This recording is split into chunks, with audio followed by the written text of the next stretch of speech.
Bilang isang content creator, mahalaga ang malaman natin kung ano ang mga prohibited formats dito sa Ads on Reels. Ang pag-upload ng mga content na looping videos ay isa sa pinagbabawal at hindi ka mamomonetize dito sa Facebook kapag meron ka na to. Ano nga ba ang looping videos? Ito ay ang mga short videos na ina-upload natin dito sa Reels na paulit-ulit natin na pine-play para humaba ang duration.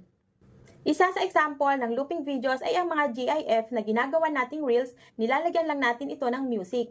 Or ang mga short videos na ilang beses nating iduduplicate para humaba ang duration ng ating videos at lalagyan natin ng music. Bawal na bawal po ito.